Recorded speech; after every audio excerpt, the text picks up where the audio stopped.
about one key player that your club could sign to have an amazing season this year? We're going to go through all 20 Premier League teams and who I think would be a really smart purchase for each squad, with some honourable mentions along the way. Feel free to provide your own thoughts in the comments. Let's get started with the club that our previous video was based around, Chelsea. My previous video was talking all about Maresca's new system and how it's going to be implemented at Chelsea. And one of the key things he likes are amazing wingers that love to get at their fullback and stay wide. So my choice for Chelsea is Somerville. A man that absolutely tore up the Championship last season, was comfortably the player of the season, would fit what Maresca wants so much, especially in terms of being able to get goals and assists in his game from his wide players. It would also be significantly cheaper than some of the other options that they are linked to because Leeds did stay down. Shame. Other players that would thrive in this system, a couple of honourable mentions here.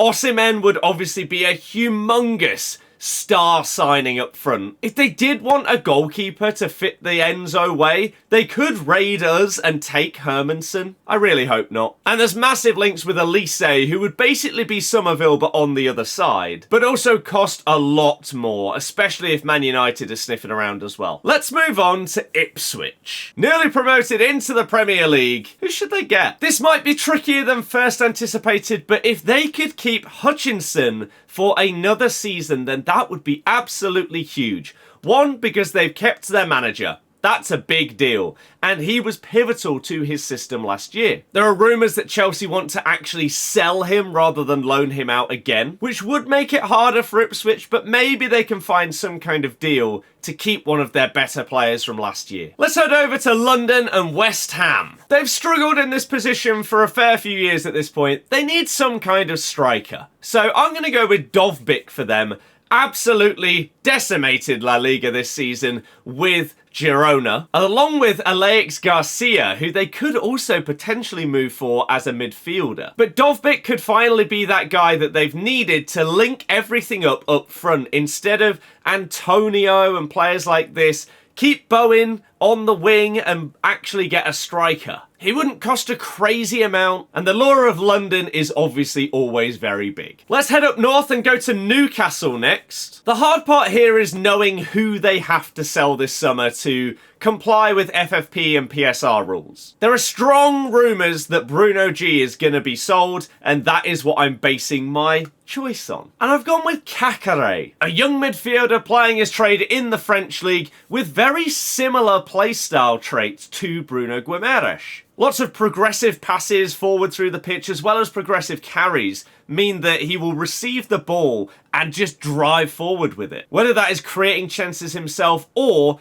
breaking through a line and laying it off to somebody else. He's also physical and gets involved in a lot of challenges and winning the ball back, and could be a nice combative midfielder to replace Bruno G. Couple of other shouts, Aaron Ramsdale potentially as a younger replacement for Nick Pope, who has had his injury problems now. And then I've also gone with Calafiori, one of a few Bologna players that are going to be presented here today. I've watched a lot of Serie A this season, and whilst Inter have had the most standout players, Bologna getting into the Champions League is crazy. And Calafiori is a young centre-back that I feel Newcastle really need to build up their defence now. Not just for their starting 11, but for their substitutes as well. Because you saw the drop-off last season when they picked up even just a couple of injuries to people like Botman. Now for the main event, Leicester City. Our problem is we're getting a points deduction and we may have to sell a load of players. We also don't have a manager. Makes this a bit tricky. So I'm going to play it safe. Fatawu. He smashed it last season on loan, and we potentially have an obligation to buy, but if it is an option to buy, get him in. There is no world where we cannot go into the Premier League without him. He was amazing and was so pivotal in us getting promoted. It was crazy. Created the most big chances out of anybody in the last decade of the Championship. He could be the difference between going down and staying up. But if you want a funky punt, then let's go with El Kaabi. Smashed it for Olympiacos this season, potentially available on a free. We're losing Iheanacho, we're probably losing Daka as well. And to go alongside Tom Cannon and Vardy, why not? Let's head up Crystal Palace next. The last part of the season under Glasner, Palace looked electric. Elise, Eze and Mateta destroying teams. But there's a very good chance Elise and maybe even Eze do move on. So could someone like Emil Smith-Rowe be that guy for them? Arsenal are definitely down to sell, and he can play multiple positions. Whether it is that 10 spot or whether he does want to play on either wing, he could fit this squad quite well. Someone else older but potentially decent that they could look at is someone like Berardi. Been at Sassuolo forever, could be worth having a look into due to his price not being insanely high. But he does have good output. And if Elise does go, it's to this next team. Let's look at Man United. Right wing is obviously a problem at Man United. They have Sancho, who knows whether he'll be there next season. It depends on whether Ten Hag is.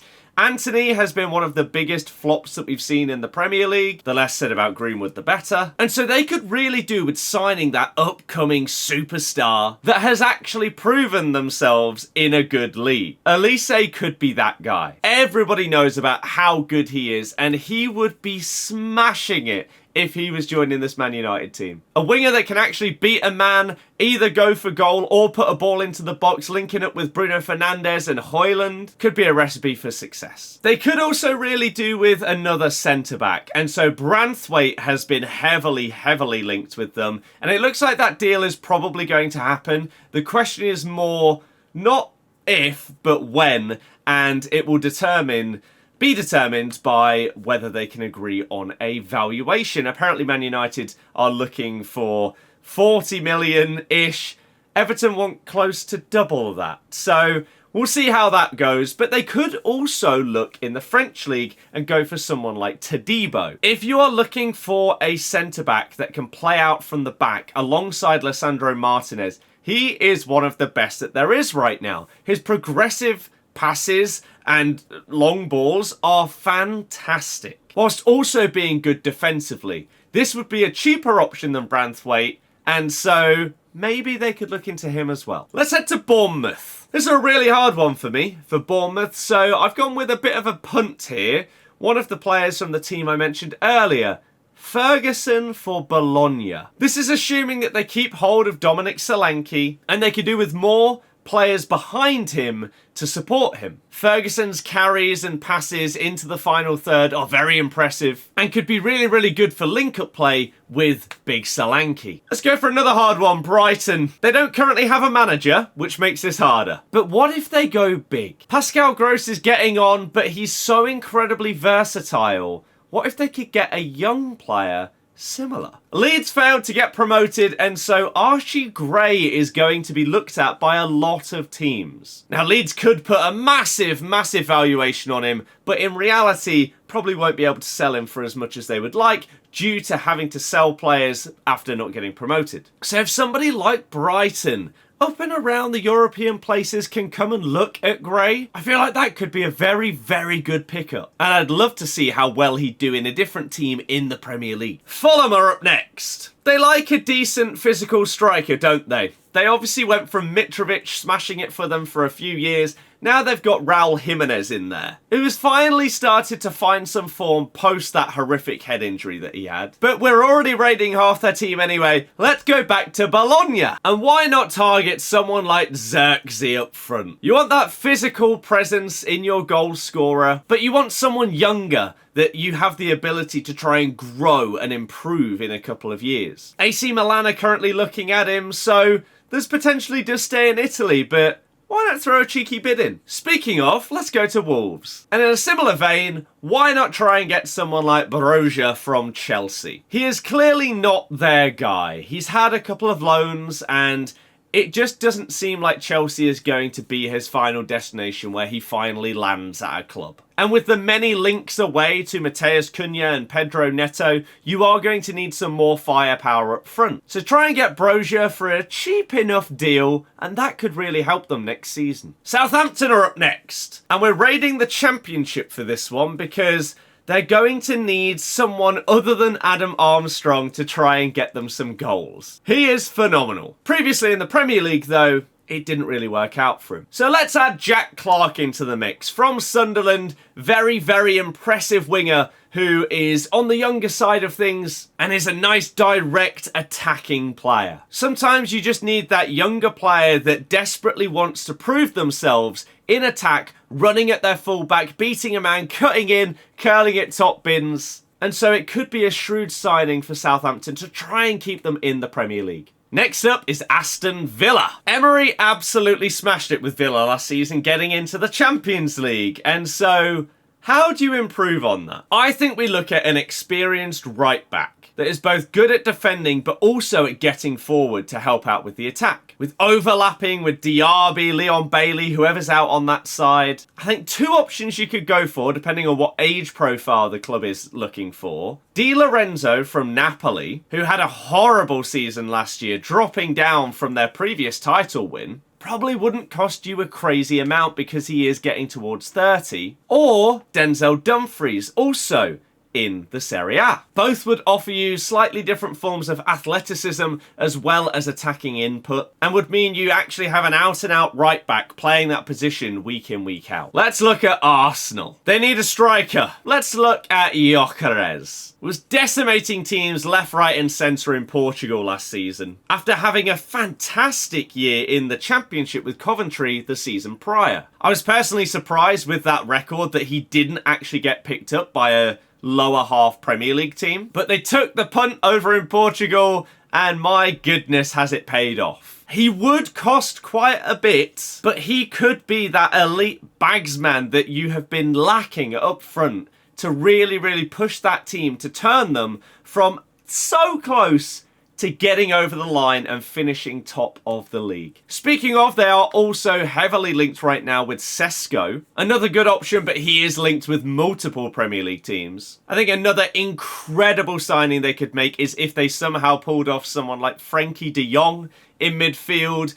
Would be that beautiful blend in midfield alongside Declan Rice, Ødegaard. Oh, it would be phenomenal and could be a huge push towards actually winning the league. And I'm not sure if they want Timber to play left back, but if they don't, they could try and raid Wolves and maybe go for Ait-Nouri. He had a very good season, and if you want an attacking-minded fullback, potentially inverting into midfield whilst Ben White sort of transitions into a right centre-back role, he could be that guy, because he really broke out last season and showed going forward he could be the real deal. Brentford are next, and for them, are they going to lose Tony? Are they going to lose Mbeumo? It looks like a minimum of one of the two are going to be leaving the club, and so they need some help going forward. Someone that can score them some goals and help them stay in the Premier League. It looks like they're keeping hold of their manager, but that might not be enough. So someone is surely going to pick up Sammy Schmodics off of Blackburn, who basically single-handedly kept them up. Scored a brace against us on the final day, in fact, to do so. Smashed it in the Championship, and I know that he's not super young.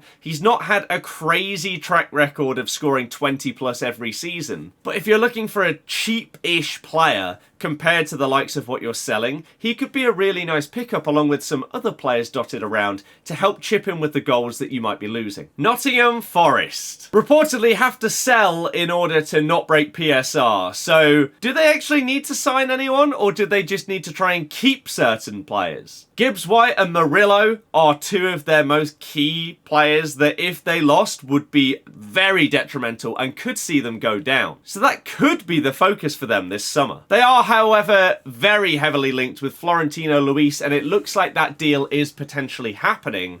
Sangare has not worked out in the way that I and many others thought that it would do. He was amazing in the Eredivisie, but didn't light up the world in the Premier League. So signing a more Kante-esque midfielder looks to be their target. Liverpool and Arne Slot time. Their midfield got a rebuild last season, but I'm going to add a new player to the mix. Thuram. They had a mix of players last season moving around the positions of 6 and 8 with Endo and even McAllister ending up there a lot of the time. They need that well-rounded player that can really fit that position, and Thuram could be him. He's not going to cost you 115 mil like they were potentially willing to put in for Caicedo, but he could really slot in with McAllister and Szoboszlai to make a really nice midfield. A couple of honourable mentions for Liverpool. Jarrod Bowen, if Salah does go, could be that guy to come in on the right-hand side. Very, very direct, left-footed winger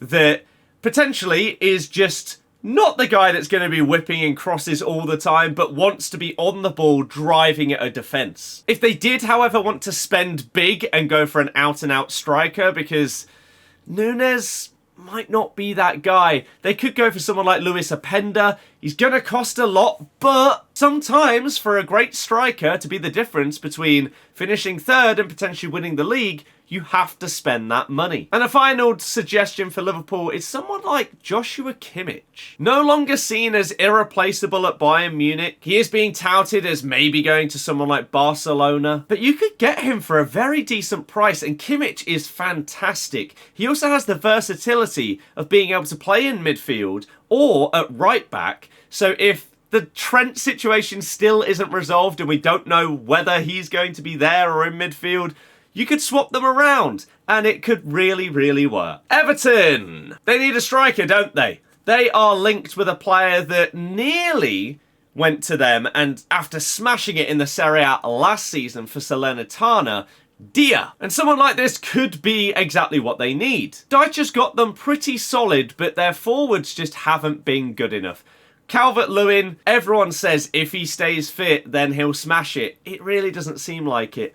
Beto has not been good enough. So why not go for someone that has proven that even in not a great team in Salernitana, they can score a lot of goals. Albeit not as many in this season just gone, but the one before. Penultimate team, let's look at Tottenham. Someone is signing Jonathan David at some point, right? He seems to smash it in Ligue 1 every single year, and yet doesn't really get the links to any of these big teams in Europe or anything like that.